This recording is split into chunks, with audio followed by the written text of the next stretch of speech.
Bem-vindos ao canal Matemática Sem Mistérios, com a série Matemática para Todos. Hoje é domingo e nós vamos fazer a nossa aula de radiciação de números inteiros. E para entendermos um pouquinho sobre essa radiciação de números inteiros, nós precisamos entender o que são quadrados perfeitos dentro dos números inteiros. Quadrados perfeitos são aqueles números que se originam de números que são elevados ao quadrado e são resultado dessa potência. Então, exemplo, montei aqui para vocês o conjunto de alguns números inteiros que são quadrados perfeitos.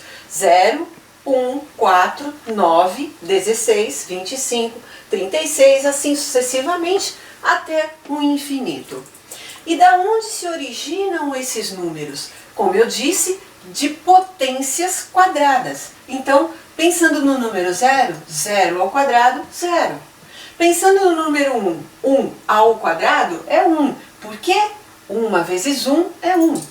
2 ao quadrado é 4. Por quê? Porque 2 vezes 2 é 4. Vejam, eu não estou multiplicando a base pelo expoente. Não. Eu estou repetindo uma multiplicação dos números que compõem essa base em fatores iguais, como na potenciação. No canal vocês têm explicação sobre a potenciação e sabem que a base ela se repete de acordo com a indicação do expoente. Se o expoente é 2, ele se repete 2 vezes em multiplicação. Se o expoente fosse 3 vezes. Mas aqui nós estamos falando de bases quadradas, porque esses números são quadrados perfeitos. Então, 3 ao quadrado, 9, porque 3 vezes 3 é 9. 4 ao quadrado, 16. 5 ao quadrado, 25. O próximo seria quem? O 6 ao quadrado. E por quê? Porque 6 vezes 6 é 36. Então, isso é um número quadrado perfeito. E por que eu preciso saber disso? Porque a raiz quadrada, ela trabalha com esses números quadrados perfeitos. Ela é o resultado de um número que, elevado ao quadrado, dá o quadrado perfeito. O que seria isso? Primeiro vamos saber quais são os símbolos e quais são essas operações que compõem essa raiz. Então, primeiro, a operação de que eu falo chama-se radiciação. Por isso que eu coloquei para vocês aqui no cantinho. A operação que nós falamos é de radiciação. E o que é a radiciação? É a operação inversa da potenciação. Assim como a multiplicação é a operação inversa da divisão.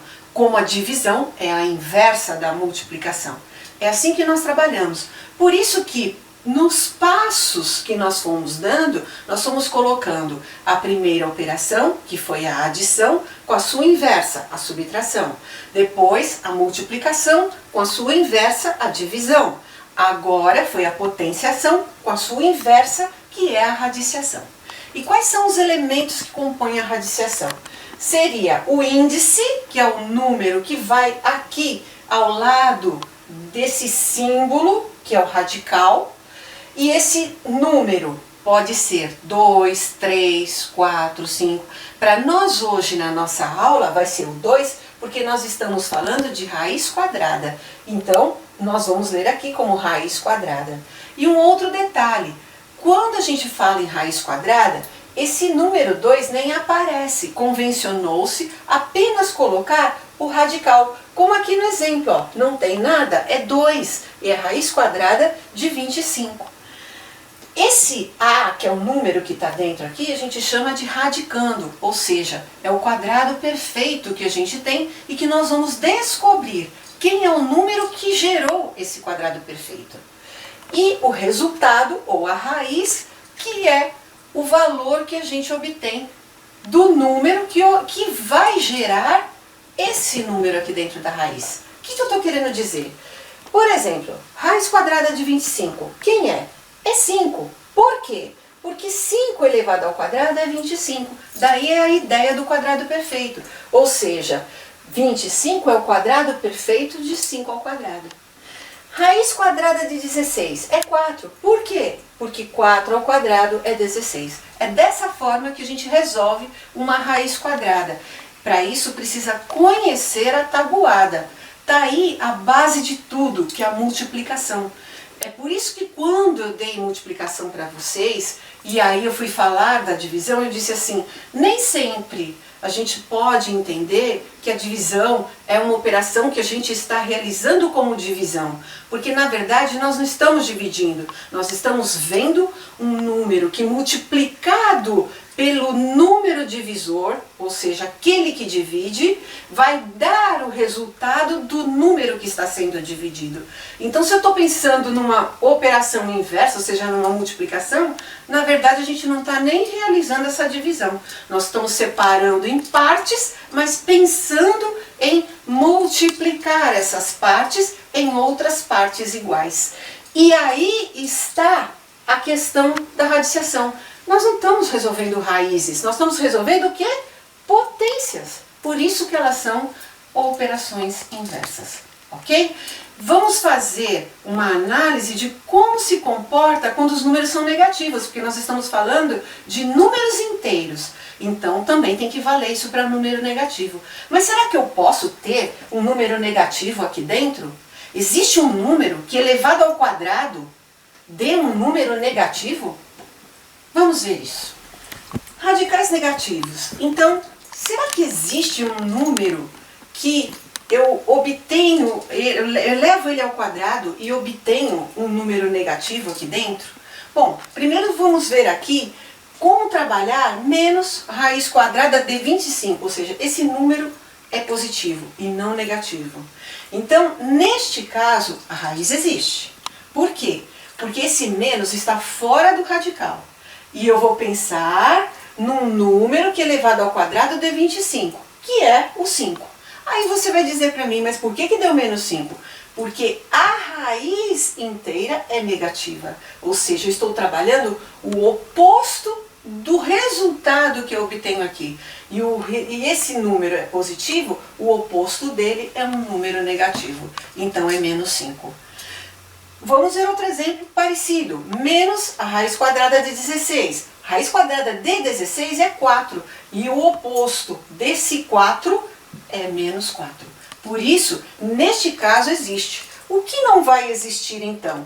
O que não vai existir é essa questão. É eu colocar a raiz de um número negativo, quadrada, de um número negativo dentro da raiz. Por quê? Porque aqui não vai existir um número que elevado ao quadrado dê esse número que está aqui dentro.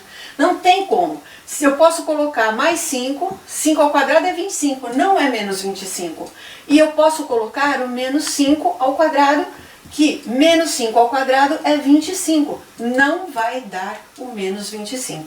Então, lembrem-se, raiz quadrada de número negativo não vai existir resultado de raiz. E a raiz quadrada de zero existe? Sim, existe, porque o zero ao quadrado é zero. Então a raiz quadrada de zero é zero. Zero é um quadrado perfeito. Se vocês pensarem um pouquinho no início da aula, quando eu coloquei para vocês o conjunto dos números quadrados perfeitos, eu comecei pelo zero. Então a raiz quadrada de zero existe, zero é um quadrado perfeito. Exercícios. Os exercícios, o primeiro diz assim: dê o valor de raiz quadrada de 9, raiz quadrada de 36, raiz quadrada de 64, raiz quadrada de 81, raiz quadrada de 4, raiz quadrada de 100, raiz quadrada de 25, raiz quadrada de 0 e raiz quadrada de 1. Pessoal, eu estou trabalhando com vocês apenas a ideia da raiz quadrada de números inteiros. Eu não estou trabalhando a forma da raiz cúbica. Isso está cheio no canal. Nós temos aula no canal até de como se extrai uma raiz com números decimais ou números inteiros mesmo, sem uso de calculadora e com números grandes. Aqui nós estamos apenas tendo uma ideia básica de como se comporta uma raiz quadrada de números inteiros, ok? E aí nós temos como bônus, como em todas essas aulas, desde a adição de números inteiros eu coloquei, uma expressãozinha. E eu não poderia deixar de colocar essa expressão para vocês em forma de raiz. Então aqui é a raiz quadrada do número 17 mais 4 vezes 2. Aquela regra de sequência do que eu tenho que fazer primeiro com relação às operações, é assim mesmo que elas vão funcionar. A primeira coisa que eu tenho que resolver, quando existe uma expressão enorme, é potenciação ou radiciação. A segunda coisa é a multiplicação e a divisão. E a terceira coisa é a adição e a subtração. De qualquer forma, quarta-feira nos veremos e eu vou estar corrigindo e comentando isso com vocês. Eu aguardo vocês lá. Por vocês terem assistido até esse ponto da aula, vocês têm verdadeiro interesse pelo assunto. Então, considerem a possibilidade de deixar o seu like, se inscreverem no canal, ativando o sininho para receber informações sobre as próximas aulas. E compartilhem esse vídeo com os que vocês acham que estão precisando.